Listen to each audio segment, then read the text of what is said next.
بسم اللہ الرحمن الرحیم۔ السلام علیکم۔ آج ہم اسم صفت اور اس کی اقسام پڑھیں گے۔ اسم صفت اسم نکرہ کی ایک قسم ہے اور اس کے مزید آگے اقسام ہے، تو انشاءاللہ آج ہم تفصیلاً اس پہ بحث کریں گے، اس کو سمجھیں گے۔ تو سب سے پہلے ہم صفت کو سمجھتے ہیں۔ جیسے تنقید لفظ کے حوالے سے بعض لوگوں کا خیال ہوتا ہے کہ صرف جو بری چیزیں ہیں اس کو سامنے لانا، جو خرابی ہے اس کو ظاہر کرنا۔ تنقید کا مطلب اصل ہے اچھائی اور برائی، یعنی کہ جو خوبی اور خامی ہے دونوں پہ بحث کرنا۔ اسی طرح صفت کے حوالے سے بھی غلط فہمی ہے کہ صفت سے مراد کسی خوبی کو ہی ظاہر کرنا۔ تو اس کا مطلب بھی آپ پہلے یہی سمجھیں کہ صفت سے مراد ہے کسی چیز، کسی جگہ یا کسی شخص کی خوبی یا خامی دونوں کو ظاہر کرنا۔ جیسے میں کہتی ہوں بری لڑکی، تو یہ بھی صفت ہے۔ جیسے ہم کہتے ہیں برے اوصاف، یا جیسے میں کہتی ہوں کہ ایک بری لڑکی، نالائق لڑکا، تو یہ دونوں جو ہے یہ صفات ہے لیکن برے صفات ہیں۔ یا اگر میں کہتی ہوں خوبصورت لڑکی، لائق لڑکا، تو یہ بھی صفات ہے لیکن اچھے صفت ہے۔ تو اس وجہ سے آپ نے یہی سمجھنا ہے کہ کسی شخص یا کسی چیز کی خوبی یا خامی دونوں ہو سکتی ہیں۔ اس میں صفت کی ہمارے پاس 4 اقسام ہے: صفت نسبتی، صفت اصلی یا ذاتی، صفت عددی اور صفت مقداری۔ تو سب سے پہلے آتے ہیں صفت نسبتی کی جانب۔ صفت نسبتی، نسبت کا مطلب ہی یہی ہے تعلق، کوئی رشتہ، منسوب ہونا۔ جیسے ایک شعر ہے: تجھ سے منسوب ہوئے تو یہ حسرت ہی رہی، ہم کبھی اپنے حوالے سے پکارے جاتے۔ تو کسی بھی شخص یا چیز سے کسی دوسرے شخص یا چیز یا جگہ کا تعلق ظاہر کرنا یا نسبت ظاہر کرنا۔ جیسے ہم کہتے ہیں کابلی پلاؤ، اب پلاؤ ہر جگہ بنتا ہے، لیکن اس پلاؤ، یہ جو کابلی پلاؤ ہے، اس کی نسبت، اس کا تعلق ایک جگہ سے ہے جس کی وجہ سے یہ اس کے لیے مشہور ہے۔ تو ظاہر ہے یہ کابلی پلاؤ باقی پلاؤ کی نسبت زیادہ مزیدار یا لذیذ ہو سکتا ہے۔ یا ہم کہتے ہیں کہ پشاوری قہوہ، اب قہوہ خانے ہوتے ہیں بہت زیادہ، وہاں پہ چائے بنتی ہے۔ یا ہم کہتے ہیں کشمیری چائے، تو چائے بہت بنتی ہے، ہر جگہ بنتی ہے، لیکن کشمیری چائے کی کوئی خاص خاصیت ہوگی، وہ زیادہ مزیدار ہوگی، وہ دوسری چائے سے کچھ الگ ہوگی۔ تو کشمیر کے ساتھ اس کا تعلق ہے، نسبت ہے۔ جیسے ولی دکنی، اب دکن سے ان کا تعلق ہے، نسبت ہے، وہاں سے منسوب ہیں۔ جب کسی چیز کے ساتھ یا کسی شخص کے ساتھ یا کسی جگہ کے ساتھ کوئی تعلق ظاہر ہو، کوئی نسبت ظاہر ہو، تو اس کو ہم کہیں گے صفت نسبتی۔ اس میں صفت کی جو دوسری قسم ہے اس کو کہتے ہیں صفت اصلی یا صفت ذاتی، یہ دونوں نام ہو سکتے ہیں۔ اس کی مزید 3 اقسام ہیں جن کے نام ہے صفت نفسی، صفت بعض اور صفت کل۔ تو ابھی میں مثالوں سے اور وضاحت سے سمجھاؤں گی کہ یہ 3 درجے اس کے لیے کیوں ہیں۔ صفت اصلی، سب سے پہلے ہم سمجھتے ہیں کہ اس کو صفت اصلی کیوں کہتے ہیں۔ اگر ایسی صفت جس سے ذاتی خصوصیات کا اظہار ہو تو اس کو ہم کہیں گے صفت اصلی۔ اصل لفظ، اصلی لفظ، اس پہ آپ غور کریں، یا ذاتی لفظ پہ غور کریں، تو اصل، ذاتی، ذات، مطلب کہ جو چیز پہلے سے موجود ہو، کسی شخص میں کوئی صفت پہلے سے موجود ہو، ذاتی طور پہ ہو، اصل میں ہو، کسی مکان میں، کسی چیز میں ایسی صفت کا ہونا جو ذاتی طور پہ ہو، جو اصل میں ہو، اس کے لیے لفظ استعمال ہوتا ہے صفت اصلی۔ جیسے میں کہتی ہوں وہ بہت اچھی لڑکی ہے، کوئی ایسی لڑکی جو فطرتاً، طبیعتاً اچھی ہے ذاتی طور پہ، اصل میں، تو ہم کہتے ہیں کہ یہ لڑکی بہت اچھی ہے۔ تو جو اچھی لڑکی، جو اس کی صفت بیان ہوئی ہے، یہ صفت اصلی ہے۔ یا ایک اور مثال، میرے کپڑے پیارے ہیں، اس کو میں نے ایسے نہیں بولا کہ میں نے اپنے کپڑوں کو پیارا بنایا. میں کہتی ہوں میرے کپڑے پیارے ہیں، پہلے سے ہیں، اصل میں پیارے ہیں. تو یہ جو ہے اس طرح کے اوصاف جب ظاہر ہوتے ہیں کہ جس سے ذاتی خصوصیات کا اظہار ہو، اس کو ہم کہتے ہیں صفت اصلی یا صفت ذاتی. مثالیں ہیں، وہ بہت اچھی لڑکی ہے، میرے کپڑے پیارے ہیں، یہ عمارت خوبصورت ہے، یہ جگہ صاف ہے. اسی طرح کے بہت سارے مثالیں ہو سکتی ہیں. تو اس کو ہم کہتے ہیں صفت اصلی یا ذاتی. اب اس کے آگے 3 درجے ہیں، تو ہم باری باری ایک ایک درجے کو سمجھنے اور اس پہ غور کرنے کی کوشش کریں گے.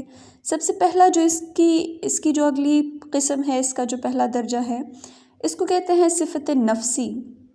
نفس لفظ سے ہی ظاہر ہے کہ اس میں ایسی صفت جس میں اگر کسی شخص، چیز، جگہ کی صفت کسی دوسرے شخص سے مقابلہ یا موازنہ کیے بغیر بیان کیا جائے، اسے کہتے ہیں صفت نفسی. جیسے میں مثال کے طور پر اگر میں کہوں کہ یاسین بہت ذہین ہے، تو اس میں صرف یاسین کا ہی ذکر ہے. یا عمر نالائق ہے، اب عمر کے ساتھ میں نے کسی اور کا تذکرہ نہیں کیا، بس عمر کی ہی بات کی، عمر تک ہی محدود ہے.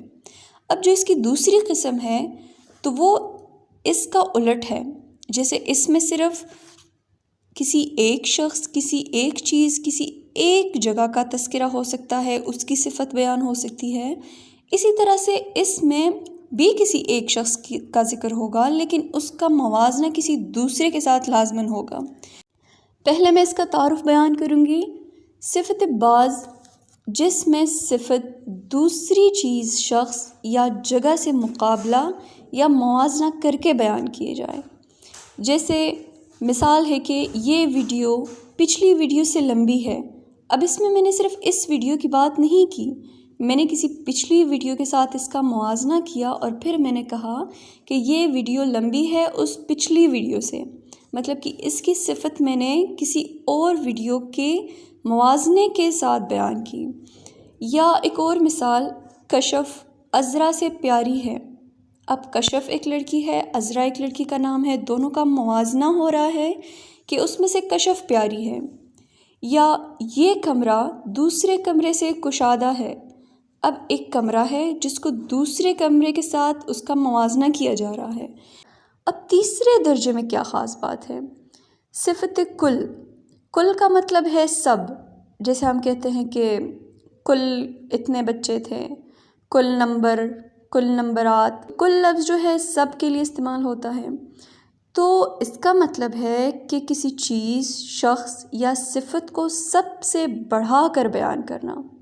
جیسے مثال کے طور پہ میں کہتی ہوں کہ علیزے جماعت میں سب سے لائق ہے. اب علیزے کا میں نے موازنہ بھی نہیں کیا کہ علیزے فلاں سے لائق ہے. میں نے کہا علیزے جماعت میں سب سے لائق ہے، مطلب کہ علیزے سے زیادہ لائق جماعت میں کوئی بھی نہیں ہے. تو اس طرح کے جملے جس میں سب سے بڑھا کر بیان ہو کوئی صفت، اس کو ہم کہیں گے صفت کل. جیسے یہ سب کمروں سے زیادہ گرم ہے. کسی کمرے کا تذکرہ ہے کہ یہ کمرہ جو ہے باقی کمروں میں سب سے زیادہ جو گرم ہے یہ والا کمرہ ہے. تو یہ میں نے صفت کل بیان کیا کہ اس کے بعد نہ اس سے کم اور نہ اس سے بڑا کوئی اور ہو سکتا ہے. اسی طرح اس میں صفت کی اگلی قسم ہے صفت عددی. عدد لفظ سے ہی ظاہر ہے، عدد، تعداد، اعداد وغیرہ. تو وہ ہے جس سے کسی اسم کی تعداد معلوم ہو. اب آپ نے ذہن میں یہ رکھنا ہے کہ تعداد تو 2 قسم کی ہوتی ہے، ایک معین یعنی معلوم، اور دوسرا غیر معین تعداد، یعنی کہ جس کا ہمیں پتہ نہ ہو کہ کتنی تعداد. جیسے نمرہ نے اول پوزیشن حاصل کی. اب اس میں اول لفظ جو ہے فرسٹ ایک عدد کو ظاہر کر رہا ہے، تو یہ صفت عددی ہے. یا ایک اگلی مثال، اس کام میں کئی سال لگ گئے. اب کئی سال، اب اس کا ہمیں پتہ نہیں ہے کہ کتنے سال، تو یہ غیر معین تعداد ہے. مطلب کہ اس کا معلوم نہیں ہے کہ کتنے، 1 2 3 کتنے سال. تو یہ غیر معین تعداد ہے، لیکن پھر بھی یہ صفت عددی ہے. لیکن کون سی صفت ہے جو غیر معین ہے، جس کا ہمیں پتہ نہیں ہے۔ اگلی مثال، کمرے میں 8 لوگ موجود ہیں۔ اب 8 تو فکس ہے، معین ہے، معلوم تعداد ہے کہ 8 ہی ہیں۔ لیکن اگر میں کہوں کمرے میں کئی لوگ موجود ہیں تو پھر یہ کیا ہوگا؟ یہ غیر معین ہوگا۔ تو غیر معین تعداد اور معین تعداد، جیسے اگلی مثال ہے، میرے پاس 3 کتابیں ہیں، تو اب 3 معین تعداد ہے۔ لیکن اگر میں کہوں کہ میرے پاس چند کتابیں ہیں تو چند کا پتہ ہی نہیں ہے کہ کتنی کتابیں ہو سکتی ہیں۔